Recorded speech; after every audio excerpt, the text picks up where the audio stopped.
Well, hello and welcome to Glasgow Rangers Nation, the channel that brings you your team every single day, guys. The channel that keeps you updated with all the latest goings on at Ibrox. And it is match day. Yes, it is another Thursday night. It is a Rangers Thursday night as we go into this Europa League tie against Sparta Prague tonight. Well, can you wait? I can't wait for this. You know what? So the thing's going to get me through work today. If you're picking this video up in the morning, I'm working in the morning, so I'll be working between 7 and 3. And I think it is today. And obviously back in the evening to watch the game. We'll be live streaming the game, bringing you a live stream here. So it's there on your YouTube feed. If you go onto the channel page, if you can't find it, click on notify me, and then you won't miss out. It'd be great to have as many of you there as possible joining us for that live stream. So. Look, it is a game tonight that it is a must-win, really, isn't it? You know, you look at the league table going into tonight's game. Betis sit top on 6 points, and you've got to kind of fancy Betis to have 9 points by the end of tonight, given the fact they are playing Aris Limassol. And look, I know Aris beat us, but they're a poor side, a very, very poor side. That one solitary victory they've got obviously came against us when we were absolute pish. Sparta sits second on goals scored. We sit third, obviously, because we've only scored 2 goals to their 4, even though our goal differences are identical. So tomorrow night is really a must-win. Look, I think, you know, if Betis win tomorrow night, which I think they will, and go to 9, and we say we were to draw again with Prague 5-5, you're pretty much got to say that that's it. It's Betis will win this group. You know, we need to keep the pressure on Betis. We really do need to keep going at the top, and also, you know, lay down a bit of a marker as well, because you know, if we can beat Sparta, go to 7, then beat Aris, go to 10. You know, it really does put us in a place to, you know, easily qualify from this group. And that's got to be the aim at the end of the day. I really don't want to finish third. I don't want to go into that joke competition, the Europa Conference League, which is no more valuable than the FA Trophy, really, or whatever it's called these days, the Papa John's Trophy or the Fleet View Paint Trophy Cup, whatever they call it these days. Really don't want to win that. Really not interested at all in that competition. You know, look, we've already dropped out of the Champions League. Dropping out of another competition, another top European competition, will be just too much to take. So tonight, it really is a must-win game. But you know, you look at Philippe Clement today, and you look at his press conference, and you look at the Euro squad, and you've got to kind of feel for this man. You really do. You know, the fact that he's put in a position where he, thanks to injuries and to his predecessor, he has a very limited squad to choose from. He really does. You know, obviously the defenders-wise, no Balogun tonight because he wasn't in the Euro squad. No Ridvan tonight because he wasn't in the Euro squad. And despite obviously the media's best attempts to draw him in on an attempt to rubbish the Euro squad and rubbish his predecessor, Philippe Clement is far too professional to do that, and fair play to the guy. He really is a top man. But you know, he was bemoaning, of course, the number of injuries we have, and that's fair enough. It's ridiculous the amount of injuries we seem to pick up and how easily we seem to pick up those injuries. I mean, take for example the latest injury news that came out today.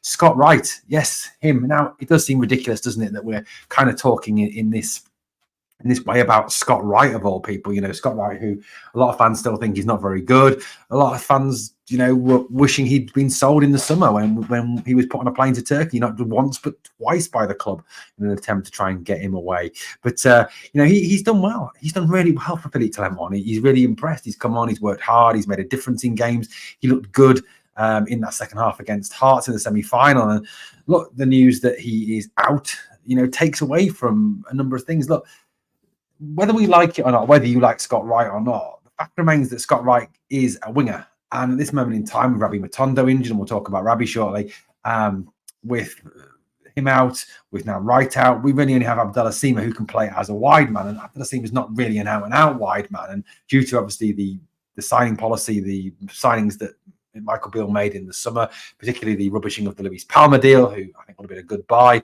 even though he does play for that lot across the city. You know, we haven't got any out-and-out wide players. It's putting a lot of stress and strain on our fullbacks, who aren't getting any younger.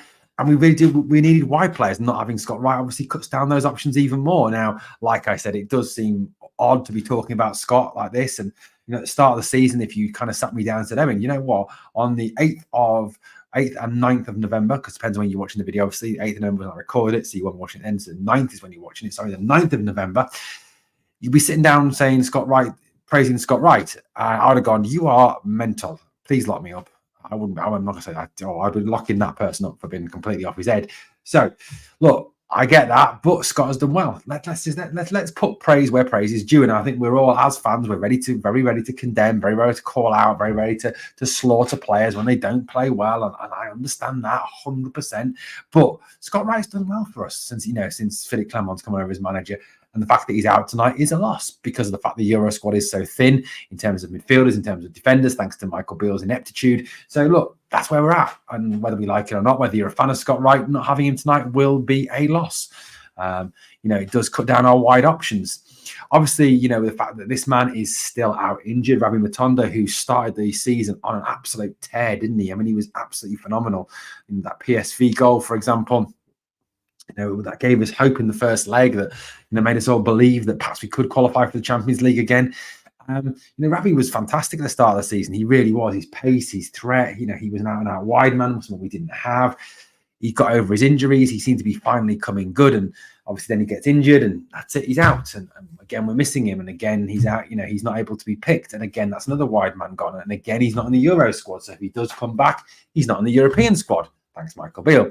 So look. This is the position we're in now. Matondo apparently was back in training today, but too soon to actually play. Or is he in the Euro squad? I need to check that. I'll check that in a minute. So yeah, he does. He has started training again, which is really good news. The fact that he is training and playing again is positive news, and the fact that he could be back is great. Oh, he is in the Euro squad. My apologies, I got that wrong. He is in the Euro squad. That's good news. So when he's back and fit, he can play in Europe. And I think he is, someone that Philippe Clement can get the best out of. Philippe Clement does like to have a wide man or two wide men on his team, and Matondo is that. So I think, having him back, having him on one side, Seamer on the other, will give us pace to burn, real threat in behind a lot of teams, particularly in Europe, where teams are less likely to play with that low block, where teams are more likely to come out and try and play you. It gives you players in Danilo, in Seamer, in Matondo, who've got the speed to get in behind people and really get people looking over their shoulders and worrying about where these guys are. So having them back will be exceptionally positive. So the news that he's back in training is good. The bad news, obviously, is that he's not ready to play yet. And it does seem that is the story with a lot of the players that are coming back, that whilst they are back, they are not ready to start, or they're only able to give you, as Philippe Clement said today, 5 to 10 minutes, like Kemar Roof or Tom Lawrence, who is back, but I don't think he's fit enough to start. Again, I think he's a 20-minute, half an hour guy. Dujon Sterling is back, but again, not fit enough to start. That obviously leaves the back four fairly self-explanatory for tonight, and we'll talk about that shortly. But, this is the position we're in. And I think hopefully when the international break comes, and I hate international breaks, but it's kind of coming at the right time for Philippe Clement. It gives him a chance to, again, work with the players that are here, that are not away on international duty, and also get some of those players that are injured back and firing and ready to go for that period of the end of November, and then that fixture backlog, that fixture overload. Just to remind you of that in December. I spoke about it on yesterday's video, didn't I? And there it is again. 3rd December St Mirren, 6th of December Hearts, 9th of December Dundee at home. Then 14th is the Europa League, the final Europa League game against Betis. Then the cup final on the 17th against Aberdeen. Then on the 20th, we play St Johnstone, the 24th against Motherwell, the 27th against Ross County, and then the second Old Firm, the real must-win Old Firm on the 30th of December, if we're to bring that points gap down and really put the league back on the table and winnable. Defeat there, and I think obviously it is well and truly over. Look, selecting a team for tonight is going to be really hard for Philippe Clement. It really is, with the amount of injuries you've got, with the players who are not able to start, not fit enough to start. I think it's going to be a make, do and mend kind of 11, but we've got to have faith and be positive about that make, do and mend 11, and really push and hope that they can be the team that we want them to be, that Rangers team that goes out there from the very start, goes at the opposition, plays with aggression as Clement wants, plays with speed as Clement wants, plays with the structure as he wants, and as he started to show over the last few games. Now, I had a look using the We Are the People thing, and this is the team that I selected for the game tonight. Obviously, Jack Butland in goal picks himself, and he's someone who's going to have a good game tonight. I think they will break on us. They will, I think, create opportunities with Brimanovic and Kutcher, Kadalec. So they are going to be a team that has chances and does create chances. So look, at the end of the day, Jack Butland tonight will have to do what he has done all season. He'll have times when he's got nothing to do, periods when he's just stood around, but then he will be called on to make those saves that we know that he can make. I think the back four just picks itself because they're kind of the only forfeit defenders we have. Tavernier, Goldson, Ben Davis will have to start because Suter's injured. Balogun's not in the Euro squad. I suppose you could call up Leon King, but he's unlikely to do that given Leon's played no first team minutes this season. Borna Barisic has to start at left back because Ridvan's not in the Euro squad. So that's the back four. I think Jack and Lundstrom in front of the back four. They did a good job against Hearts. I think you put them back in there again against Sparta Prague on tomorrow. I think that's got to be the answer. Then three behind the striker, Seema, Lammers and Cantwell. It's kind of that's it. Lawrence is not fit enough to start. Right out, you've got to try and get something out of both Cantwell and Lammers. I know they struggle to play together, but it's kind of what there is, isn't there?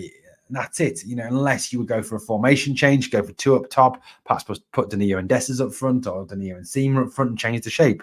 I don't know. That's another possibility, but this is what I've gone for because it's kind of what we've got in terms of the team for tomorrow. Like I said, there is not an abundance of options. Yes, you've got Tom Lawrence to come on. Yes, you've got Cifuentes to come on.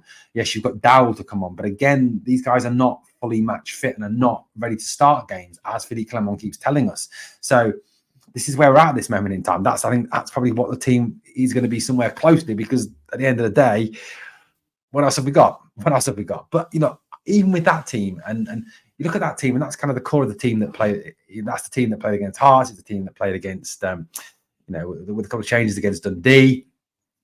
And I know Sparta are a whole level above those guys, but it's got enough, I think, enough talent, enough ability, enough aggression to go out there and have another fantastic Euro night at Ibrox. Well, guys, let me know what your predictions are for tonight. I'm going for 3-1 to Rangers.